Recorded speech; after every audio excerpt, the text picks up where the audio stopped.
Hi guys, तो कैसे हैं आप सब।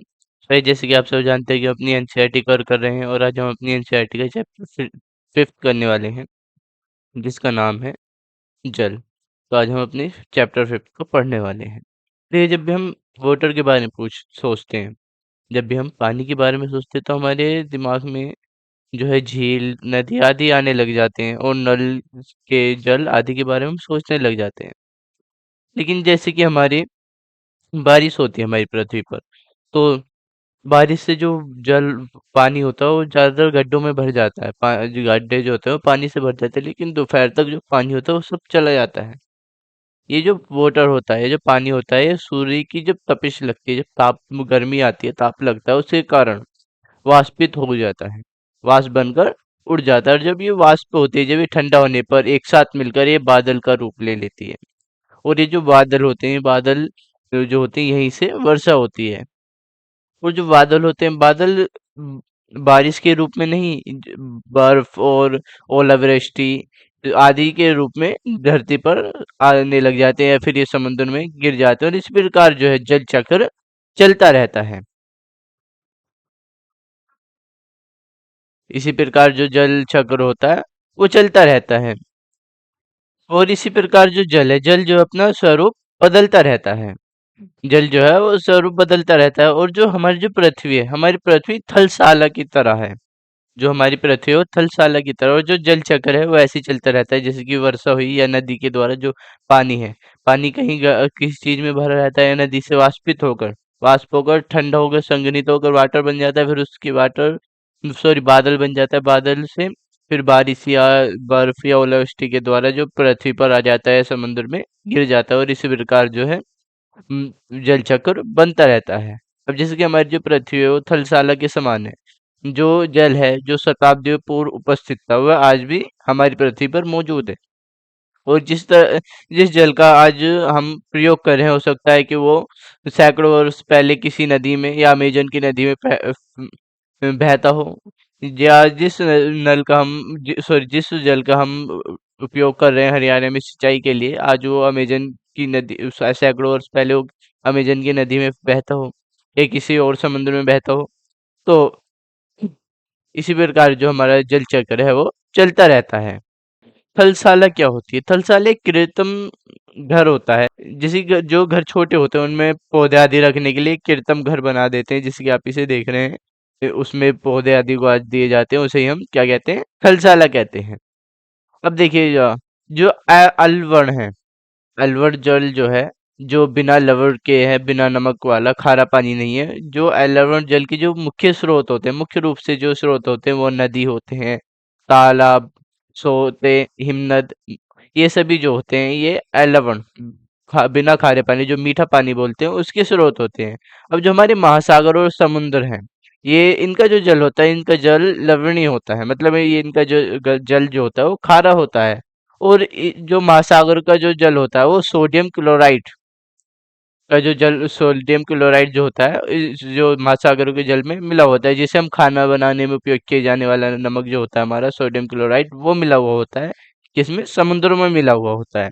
तो इस वजह से जो समुद्र का जो पानी है हमें खारा लगता है। जो समुद्र का जो जल होता है इसलिए हमें खारा लगता है। आगे चलते हैं।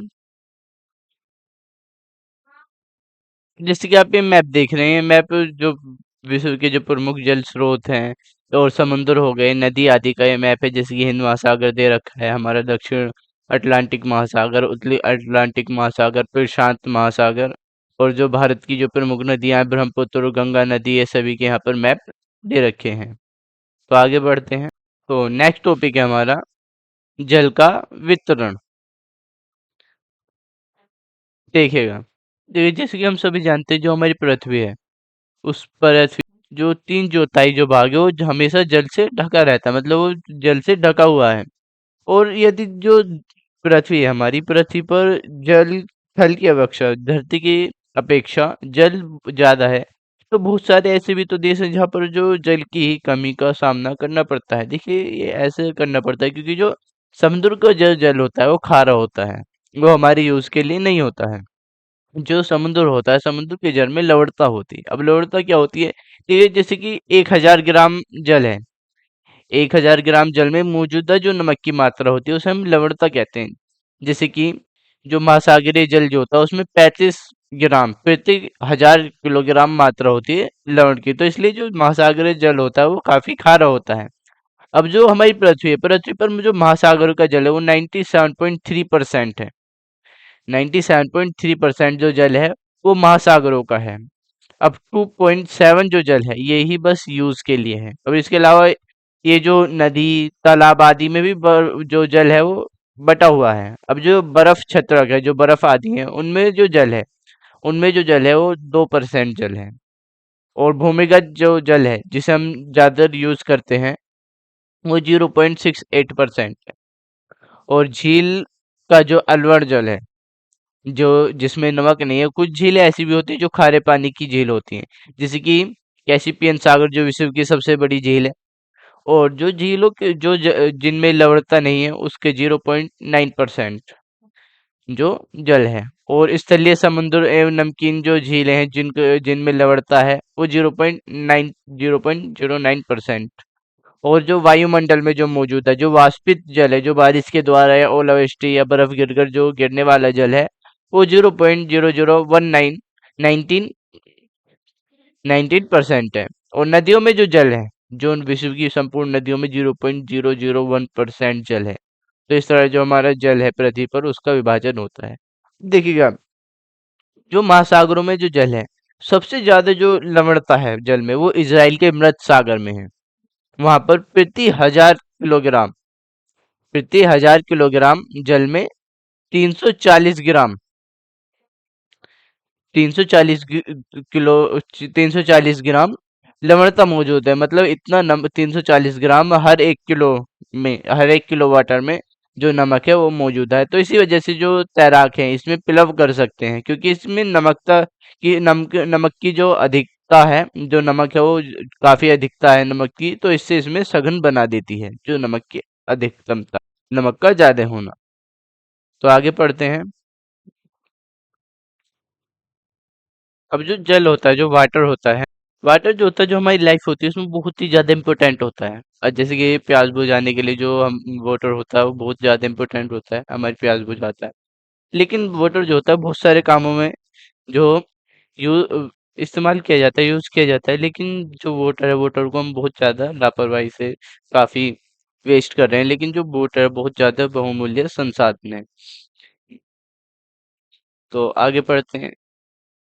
नेक्स्ट टॉपिक हमारा महासागरीय परिसंचरण। जैसे कि आप सब देखते हैं, जो तालाब या झील आदि का जो जल देखते हैं वो शांत होता है, क्योंकि वो एक तरफ भरा हुआ होता है, जो तालाब झील आदि का जो जल होता है। लेकिन नदियों का जो जल होता है वो हमेशा गतिमान होता है, बहता रहता है। लेकिन इसके अपेक्षा जो हमारे महासागर होते हैं, समुद्र होते हैं, वो भी तो एक तरह भरे हुए ही होते हैं। उनका जो जल होता है वो शांत क्यों नहीं होता? जो महासागर, जो समुद्र होते हैं, इनका जल हमेशा शांत नहीं रहता, क्योंकि महासागरों की गति को, महासागरीय जो जल है वो हमेशा गतिमान रहता है। और जो महासागरीय जल की जो गति है वो 4 प्रकार से मापी जाती है, जैसे कि तरंगे, ज्वार-भाटा एवं धाराएं। 4 तरीके से जो महासागर जो जल है उनकी जो गति है वो वर्गीकृत की जाती है। जैसे कि जो विश्व जल दिवस है वो 22 मार्च को मनाया जाता है, जिससे कि लोगों के पृथ्वी जल को संरक्षण करने में, ज्यादा वेस्ट न करने के भावना को जागरूक किया जाए। और जल का इम्पोर्टेंट समझाने के लिए भी जो जल दिवस है वो 22 मार्च को बनाया जाता है, ये आपको याद रखना है। तो आगे पढ़ते हैं। तो नेक्स्ट हमारा तरंगे। तरंगी किसे कहते हैं? देखिए, जो महासागरीय जो सतह है, महासागरीय सतह पर जल का लगातार उठना और गिरने को ही हम क्या कहते हैं? महासागरीय सतह पर जल के लगातार उठने गिरने को ही हम तरंगे कहते हैं। देखिए, जैसे कि आपने देखा होगा कि जो समुद्र के किनारे कोई भी चीज समुद्र के अंदर चली जाती है तो जो लहरें होती हैं वो वापस ला देती है, क्योंकि जो महासागरीय जो सतह है उस पर जो जल होता है वो लगातार उठता और गिरता रहता है। ठीक है, जैसे कि समुद्री सतह पर जब पवन बहुत ही तेजी से बहती है या तेजी से बहेगी तो तरंगे उत्पन्न होंगी। अब जितनी तेजी से जो पवन है वो बहेगी उतनी ही तेजी से जो तरंगे होगी वो वो भी उठेंगे और इतनी ही बड़ी तरंगे उठती हैं। और तूफान में तेज चलने वाले जो तूफान में तेज वायु चलने पर विशाल तरंगे भी उत्पन्न हो जाती हैं और इसके कारण बहुत ही ज्यादा विनाश हो जाता है। और भूकंप या ज्वालामुखी उद्गार या जल के नीचे जो भूस्खलन हो जाता है उसके कारण भी बहुत ही अत्यधिक विस्थापित हो जाता है। मतलब इसके परिणाम स्वरूप जो महासागरीय जो तरंगे होती हैं वो 15-15 मीटर की ऊंचाई वाली विशाल तरंगे उठ जाती हैं। और उन तरंगों को क्या कहते हैं? उन तरंगों को सुनामी कहते हैं। क्या कहते हैं? सुनामी कहते हैं। क्या कहते हैं? सुनामी कहते हैं। और जो अब तक की जो सबसे विशाल जो सुनामी मापी गई थी वो 150 मीटर मापी गई है। और ये जो तरंगे हैं इन तरंगों की जो स्पीड होती है, इनकी जो रफ्तार गति होती है वो 700 किलोमीटर प्रति घंटे से अधिक की गति से ये चलते हैं। और 2004 के सुनामी से जो भारतीय तट क्षेत्र में बहुत ज्यादा विनाश हुआ था और सुनामी के कारण जो अंडमान निकोबार द्वीप समूह में जो इंदिरा पॉइंट था वो भी डूब गया था। अब जो सुनामी शब्द है, सुनामी शब्द का जो अ, शाब्दिक अर्थ है वो पोत से तरंगे हैं, क्योंकि जो सुनामी होती है वो सुनामी आने पर पोत सिरे नष्ट हो जाते हैं। पोत सिरे जो होता है, पोत सिरे बंदरगाह को कहते हैं, जो बंदरगाह को नष्ट कर देती थी। अब जो सुनामी थी, जो इंडिया में सुनामी आई थी 26 दिसंबर 2004 को, हिंद महासागर जो था उसमें बहुत ही बड़ी सुनामी आई थी और तरंगे जिसकी जो सुनामी तरंगे जो पोतसरे तरंगे थी उनके कारण बहुत ही ज्यादा विनाश हुआ था। और ये जो तरंगे थी, ये तरंगे भूकंप का प्रमाण थी, जिसका जो अधिकेंद्र था वो सुमित्रा की जो पश्चिमी सीमा पर था। और इस भूकंप की जो तीव्रता नापी गई थी वो 9.0 मापी गई थी। मतलब ये बहुत ही ज्यादा अत्यंत ही खतरनाक, अत्यंत ही शक्तिशाली भूकंप था। और जो भारतीय प्लेट थी वो बर्मा जो प्लेट है, बर्मा प्लेट के नीचे धंस गई थी। और समुद्र तल में जो अक्षमय गति उत्पन्न होने के कारण यह भूकंप आया था। और महासागरीय जो तल लगभग 10 से 20 मीटर तक विस्थापित हो गया था। और ये महासागरीय जो तल था वो नीचे की ओर झुक गया था, नीचे की ओर झुक गया था, क्योंकि जो भारतीय प्लेट थी वो बर्मा प्लेट के अंदर धंस गई थी। और इस विस्थापन का नियमित अतरा अंतराल जो था, जो नियमित अंतराल बना, जैसे कि अब यहाँ पर समझेंगे, ये जो महासागरीय परपटी थी इस पर जब भारतीय प्लेट बर्मा प्लेट में धंस गई तो ज्यादा गहरा गड्ढा हो गया। मतलब जो विस्थापन था वो ज्यादा गहरा हो गया। तो इसी वजह से उस अंतराल को भरने के लिए, इस अंतराल को भरने के लिए जो पानी था वो पानी आने लग गया। तो जो एशिया के समुद्री जो तट थे उनसे पानी जो था वो हटने लग गया था, जो एशियाई समुद्र तट थे उनसे पानी जो था वो हटने लग गया था। और अब जब भारतीय प्लेट जो थी, जो कि बर्मा प्लेट के नीचे धंस गई थी, अब जो भारतीय प्लेट थी वो बर्मा प्लेट के नीचे चली गई थी। तो इस वजह से जो जल था वो बहुत ही तेजी से समुद्र से वापस तट की ओर लौटने लगा था। और इस सुनामी की जो गति थी वो 800 किलोमीटर की गति थी, जो कि एक वायुयान की गति के जितनी होती है। और इसका परिणाम स्वरूप जो हिंद महासागर के जो कुछ द्वीप थे वो पूरी तरीके से डूब गए थे। और भारतीय धुरी का दक्षिण बिंदु जो इंदिरा पॉइंट था, जो अंडमान निकोबार द्वीप समूह में स्थित था, वो भी पूरी तरीके से डूब गया था। और सुमात्रा में भूकंप की जो अधिकेंद्र से जो सुमात्रा की तरफ अंडमान द्वीप समूह एवं श्रीलंका की ओर ये तरंगे जो थी वो बढ़ने लगी थी। अब इन जो तरंगे तरंगे थी इनकी जो लंबाई थी वो कम होने लग गई थी। और जल की गहराई भी कम होने के कारण जो इनकी जो गति थी वो भी 700 से 900 किलोमीटर से 70 किलोमीटर प्रति घंटे की हो गई थी। और समुद्र तट से पहुंचने से पहले ही जो सुनामी की जो तरंगे थे वो 3 किलोमीटर तक गहराई गई थी। और जिसके फलस्वरूप जो 10,000 से अधिक लोगों की मौत हो गई थी और 1 लाख से अधिक जो घर थे वो प्रभावित हुए थे। और भारत में आंध्र प्रदेश के जो तटीय प्रदेश थे, तमिलनाडु, केरल, पांडिचेरी और अंडमान निकोबार द्वीप समूह जो थे वो काफी अधिक प्रभावित हुए थे, सर्वाधिक प्रभावित हुए थे। और ये काफी पहले से भूकंप का अनुमान लगाना संभव नहीं है, लेकिन जो बड़ी सुनामी होती है उनका संकेत जो होता है वो 3 घंटे पहले मिल जाता है। जो प्रशांत महासागर है उसमें ऐसी चेतावनी की जो प्रणालियां हैं वो क्रियाशील है, लेकिन जो हिंद महासागर में सुविधा नहीं है, क्योंकि जो प्रशांत महासागर की तुलना में हिंद महासागर में सुनामी कभी कभी आती है, क्योंकि यहाँ पर जो हिंद महासागर है भूकंप की क्रिया यहाँ पर काफी कम होती है। और जैसे कि आप ये फोटो देख रहे हैं जो कि तमिलनाडु तट पर सुनामी द्वारा विशाल सुनामी जो आई थी उसने जो बहुत भारी नुकसान पहुंचाया था।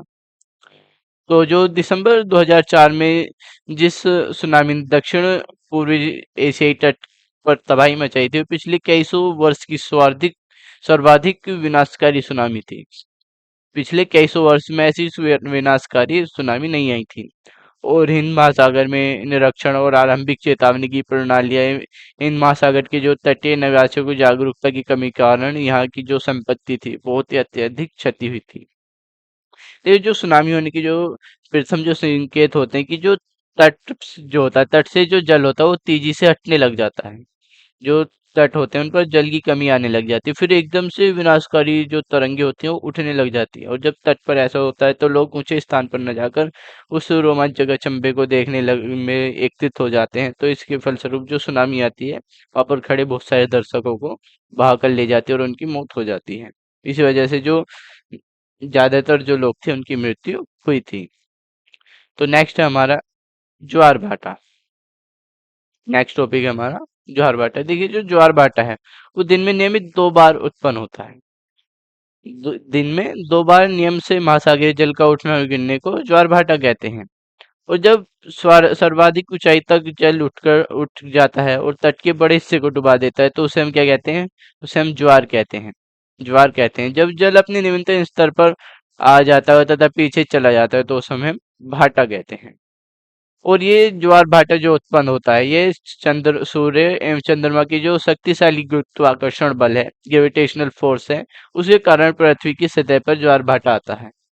और जब पृथ्वी जो होती है जब चंद्रमा के निकट होती है और उस समय जो चंद्रमा की गुरुत्वाकर्षण जल जो होता है विकर्षित होता है और जिसके कारण जो उच्च ज्वार उत्पन्न होता है। लेकिन जब पूर्णिमा एवं अमावस्या के दिन में सूर्य और चंद्रमा पृथ्वी तीनों एक ही दिशा में होती हैं, जैसे कि आप यहाँ पर देखेंगे जब तीनों एक ही दिशा में होते हैं तो इस समय ऊंचे ज्वार उठते हैं और इस ज्वार को बृहत ज्वार कहते हैं। क्या कहते हैं? बृहत ज्वार कहते हैं। लेकिन जब चंद्रमा अपने प्रथम एवं अंतिम चतुर्थ में होता है तो चांद एवं सूर्य का जो गुरुत्वाकर्षण है वो विपरीत लग रहा होता है।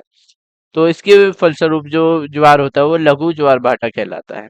और उच्च ज्वार में नौ संचालन में काफी सहायता होती है और ये जल स्तर को तट की ऊंचाई तक पहुंचाते हैं। और ये जहाज को बंदरगाह तक पहुंचाने में भी जो उच्च ज्वार होते हैं काफी सहायक होते हैं। और उस ज्वार में जो मछुआरे होते हैं उन्हें मछली पकड़ना आसान हो जाता है क्योंकि जो उच्च ज्वार होता है बहुत सारी जो मछली हैं वो तट के निकट आ जाती हैं। और इसके फलस्वरूप जो मछुआरे होते हैं वो बिना कठिनाई के मछली पकड़ लेते हैं। और कुछ स्थानों पर ज्वार भाटा से होने वाले जल के उतार चढ़ाव से बिजली को भी उत्पन्न किया जाता है, विद्युत को उत्पन्न किया जाता है ज्वार भाटा के उपयोग से। तो नेक्स्ट है हमारी महासागरीय धाराएं। और जो हमारी महासागरीय धाराएं वो निश्चित दिशा में महासागरीय सतह पर नियमित रूप से बहने वाली जलधाराएं होती हैं। और महासागरीय धारा जो होती है वो गर्म या ठंडी हो सकती हैं। जैसे गर्म महासागरीय धाराएं भूमध्य रेखा के निकट उत्पन्न होती हैं। और जो ध्रुवों के निकट जो उत्पन्न होती हैं वो ठंडी धाराएं होती हैं जो ध्रुवीय अक्षांशों से उस उष्ण कटिबंधीय यानी निम्न अक्षांशों की ओर प्रवाहित होती हैं। और लैब्राडोर महासागरीय धारा जो कि शीत जलधाराएं होती हैं। और जबकि जो गल्फ स्ट्रीम है जो काफी गर्म जलधाराएं होती हैं। और महासागरीय धारा किसी क्षेत्र के तापमान को प्रभावित करती हैं। जो गर्म धाराएं होती हैं, गर्म धाराओं से जो स्थलीय सतह पर का तापमान जो होता है वो काफी बढ़ जाता है। और जिस स्थान पर गर्म एवं शीत जलधाराएं होती हैं वह स्थान जो होता है वो विश्व में सर्वोत्तम मत्स्य क्षेत्र माना जाता है। और जापान के आसपास है उत्तर अमेरिका के पूर्वी तट इसके कुछ उदाहरण हैं। तो नेक्स्ट हमारे मैप देख रहे हैं जहाँ पर जो आपको अटलांटिक महासागर में ये गर्म धारा जो रेड है वो गर्म धारा है और जो ब्लू है वो शीत धारा है। ये गल्फ स्ट्रीम होगी हमारी गर्म धारा है और केनिजुरा धारा जो कि ठंडी धारा है और विषुववृत्त धारा जो कि गर्म धारा है। और हमारी पश्चिम वायु उपहा और हैम्बलेटन धारा जो कि हमारी ठंडी धारा है और उत्तरी विषुववृत्त धारा। इसी तरह से हमारी बहुत सारी धाराएं। और जो जहाँ गर्म एवं ठंडी जलधाराएं मिलती है वहाँ कोहरे वाला मौसम बनाती है। जहाँ जो ठंडी जैसे कि आप यहाँ पर देख रहे हैं ठंडी और जो गर्म जलधाराएं मिलती है वहाँ पर कोहरे वाला मौसम बना देती है और इसके फलस्वरूप जो नौक संचालन होता है उसमें बाधा उत्पन्न होती है। सो गाइस यहाँ पर जो हमारा चैप्टर है वो कंप्लीट होता है। आई होप कि आपको चैप्टर वीडियो अच्छा लगा होगा। अगर आपको वीडियो अच्छी लगी है तो लाइक जरूर करें।